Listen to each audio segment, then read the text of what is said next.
आज के इस वीडियो में डिस्कस करेंगे कि एक्चुअली में ये जो डार्क वेब है ये एक्चुअली में होता क्या है, इसका यूज लोग कैसे करते हैं, कैसे किसी डाटा को हम चुरा सकते हैं, कैसे किसी डाटा या फिर जितनी भी चीजें होती हैं उन सभी प्रोडक्ट को हम कैसे सेल कर सकते हैं। एक्चुअली में हमारे लाइफ में ये जो डार्क वेब है ये होता क्या है, ये कैसा दिखता है, ये किस तरीके से होता है, लोग इसका यूज कैसे करते हैं। तो चलिए आज के इस वीडियो में पूरी तरीके से डिस्कस करते हैं यार। ओके, बात करते हैं डार्क वेब की। तो डार्क वेब एक ऐसा एप्लीकेशन नहीं है, जैसे हम लोग अपने डेली लाइफ में बहुत सारे ब्राउजर का यूज करते हैं। ब्राउजर का मतलब गूगल, क्रोम और भी काफी चीजें जैसे फायरफॉक्स हो गया, यूसी ब्राउजर्स हो गए, इन सबको हम बोलते हैं क्या, ब्राउजर।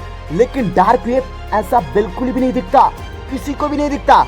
वहां तक पहुंचने के लिए आपकी उसकी साइट चाहिए होती है, आपको कोडिंग की आवश्यकता पड़ती है, जिसके जरिए आप उस डार्क वेब को एक्सेस कर पाते हो। अब एक्चुअली में डार्क वेब जब एक्सेस हो जाता है तो उसमें हम करते क्या है, डार्क वेब में मतलब जो बच्चे होते हैं उन सबको दूर होना चाहिए और हमको भी दूर होना चाहिए।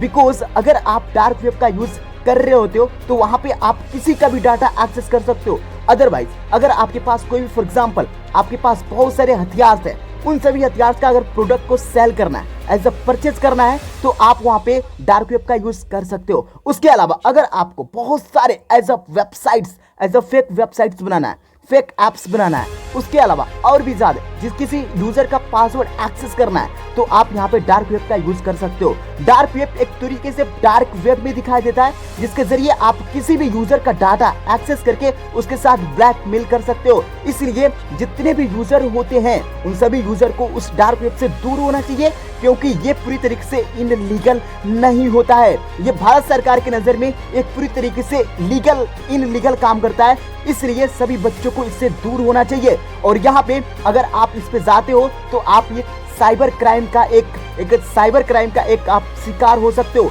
इसलिए I allow to you, please don't touch the dark, and then you have to prompt and you have to write anything as well as right। तो मेरे कहने का मतलब ये है कि जितने भी बच्चे अगर आप डार्क वेब में जाना चाहते हो तो आपको सिंपल से एडवांस लेवल तक उसकी कोडिंग के बारे में आपको जानकारी होनी चाहिए, जिसके जरिए आप आसानी तरीके से किसी भी डाटा, किसी भी इनलीगल तरीके से बच सकते हो।